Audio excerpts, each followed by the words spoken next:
এবং আমি এই কথাও বলেছি যে এর বাইরেও আমাদের অনেক অর্জন আছে যেগুলো সময়ভাবে আমরা বলতে পারছি না। তো আমরা আশা করি যে 2016 সালে সরকারের নেতৃত্বে বাংলাদেশ আরো অর্জন করবে।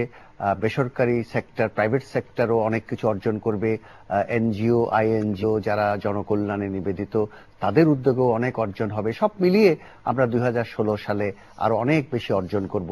এবং ব্যক্তিগতভাবে যেটা আমার বন্ধু শামসুদ্দিন আহমেদ বললেন যে ব্যক্তিগত অর্জন যেগুলো হয়েছে, ওয়াসফিয়ার কথা বললেন, এরকম অনেকগুলো এক্সাম্পলের কথা তিনি বলেছেন, সেরকম ব্যক্তিগতভাবে অনেক মানুষ হয়তো 2016 সালে অনেক চমক সৃষ্টি করা অর্জন করতে হবে, যেগুলো হয়তো আমরা জানি না, আমরা এখন বুঝতেও পারছি না তলে তলে কে প্রস্তুতি নিচ্ছে কি বড় কাজ করার জন্য।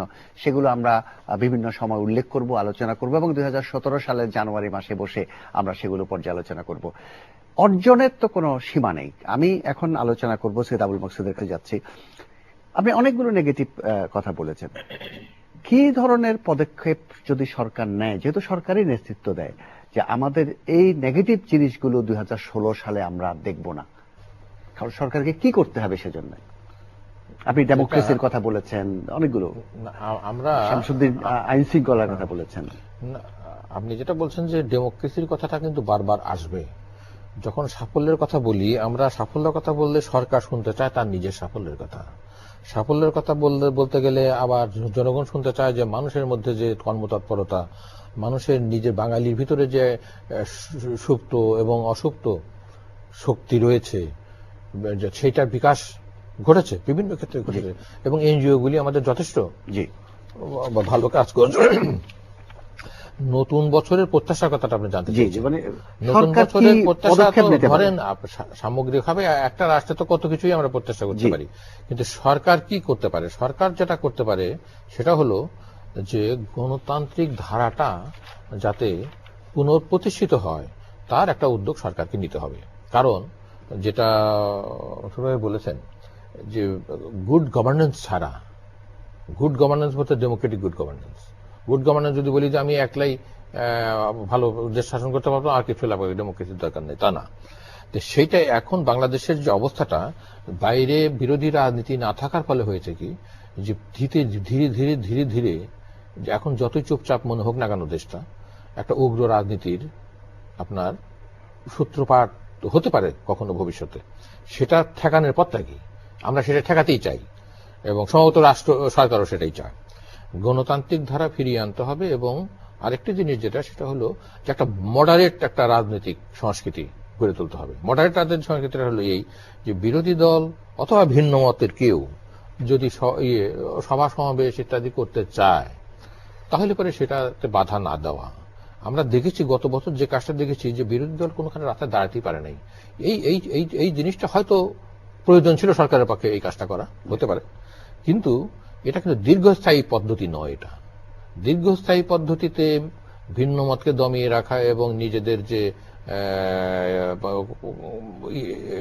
এজেন্ডাগুলি, রোড ম্যাপগুলি, সেগুলি বাস্তবায়ন করা, সেই জায়গাটা থেকে আমি মনে করি যে এই যে নির্বাচনটা হয়ে গেল, পৌর নির্বাচন, এই প্রসঙ্গে না বলছি একটা কথা, সেটাই এটাও কিন্তু এটাও একটা ইতিবাচক আমি মনে করি। এই নির্বাচনটা তো হয়ে গেছে, এটা যার ফলতল যাই হোক না কেন, এইরকম একটা মধ্যপন্থী মডারেট একটা রাজনৈতিক ধারা যদি ফিরিয়ে না আনা যায়, তাহলে কিন্তু এটি আমরা এই বছরের প্রত্যাশা। ধন্যবাদ সৈয়দ আবুল বকর। জনাব শামসুদ্দিন আহমেদ, সময় খুব কম, খুব সংক্ষেপে আপনার এক্সপেকটেশন এই বছরে 2016 সালে সরকারের দিক থেকে।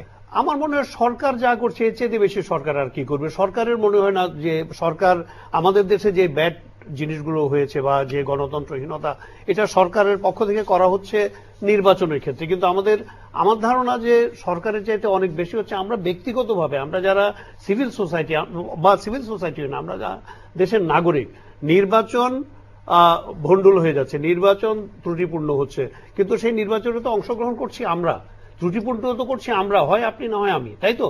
তো আমার মনে হয় যেন আমরা নিজেদের মধ্যে যদি নিজেদেরকে যদি গণতন্ত্রায়িত করতে পারি, আমরা যদি গণতন্ত্রকে সত্যিকার অর্থেই শ্রেষ্ঠ রাজনৈতিক পদ্ধতি বলে বিশ্বাস করি এবং আমাদের জীবনে, সমাজে, রাষ্ট্রে প্রতিদিন প্রতিটি কদমে যদি গণতন্ত্রকে প্রয়োগ করতে চেষ্টা করি, প্রয়োগ করার সিদ্ধান্ত নিই, আমার মনে হয় সেটাই হবে সবচেয়ে বড় জিনিস। সরকার এভাবেই চলবে, বিরোধী দল এভাবেই চলবে। তবে হ্যাঁ, তাদের মধ্যে যেই দুষ্ট প্রকৃতির আচরণগুলো আমরা দেখি সেগুলো তারা কমাবেন মনে করি।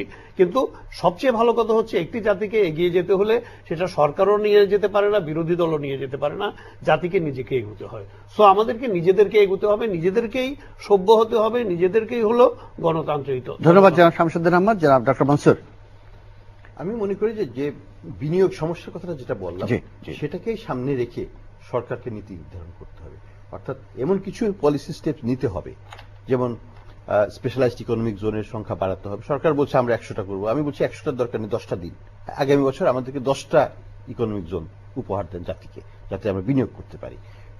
বিদ্যুৎ দিতে হবে সবাইকে চাহিদা মাত্র, অর্থাৎ আমি বিদ্যুৎ দেব 2 বছর পরে দেব, তাহলে তো কাজ চলবে না, চাহিদা মাত্র দিতে হবে। কারণ এখন আমাদের প্রোডাকশন ক্যাপাসিটি আছে, আমরা করতে পারি, আমরা কেন সঞ্চালন করতে পারবো না? সেখানে বিনিয়োগ করতে হবে, যা করার করতে হবে, কিন্তু করতে হবে আমাদেরকে।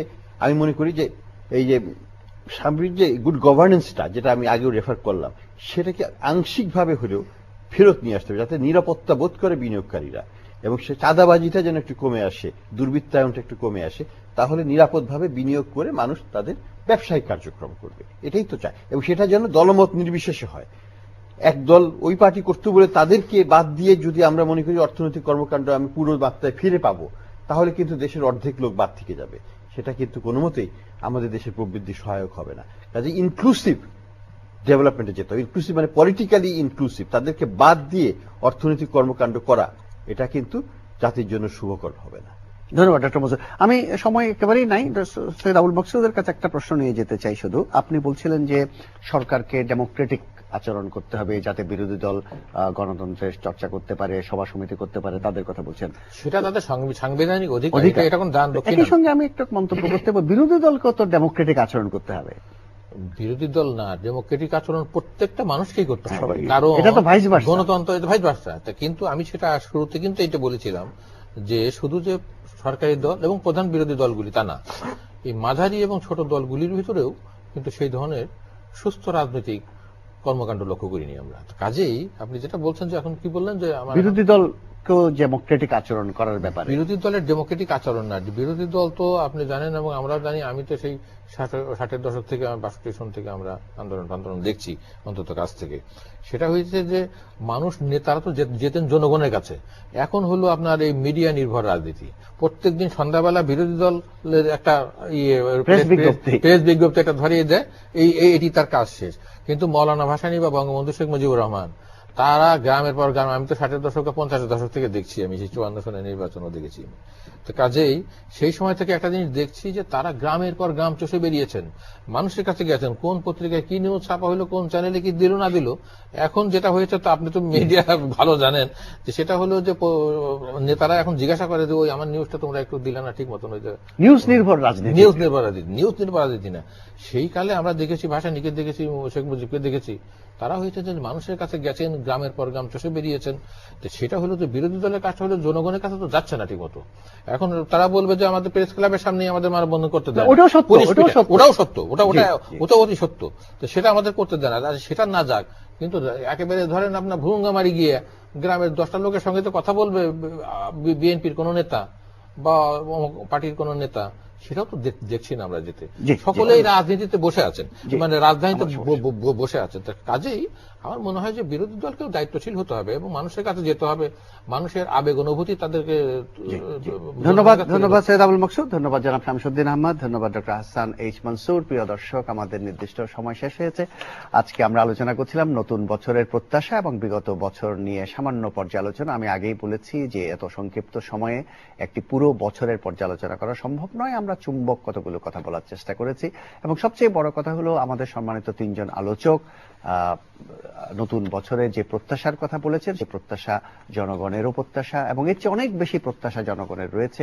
সময় সুযোগ পেলে তারা সেগুলো প্রকাশ করেন এবং আমরা আশা করি যে আমাদের সরকার, আমাদের বিরোধী দল, আমাদের নাগরিক সমাজ, আমাদের পেশাজীবী সংস্থা, আমার জনাব শামসুদ্দিন আহমদ জাহিদ বলছেন, জনগণ, প্রত্যেক মানুষ ব্যক্তিগতভাবে যদি তার আচার আচরণে সুসভ্য হয় এবং গণতান্ত্রিক হয়, গণতন্ত্র মনা হয়, তাহলে সার্বিকভাবে দেশের উন্নয়ন কেউ রোধ করতে পারবে না এবং দেশকে গণতান্ত্রিক দেশে পরিণত করার ব্যাপারে কোনো বাধা আসলে সে বাধা কখনো টিকবে না। সামগ্রিকভাবে জনগণের উপরেই কিন্তু দেশের ভবিষ্যৎ নির্ভর করছে। আমাদের এই প্রত্যাশার কথা বলে আজকের দি সিভিল ইঞ্জিনিয়ার্স লিমিটেড টেলি সময় অনুষ্ঠান আমরা এখানে শেষ করতে। সবাইকে অনেক ধন্যবাদ। খোদা হাফেজ।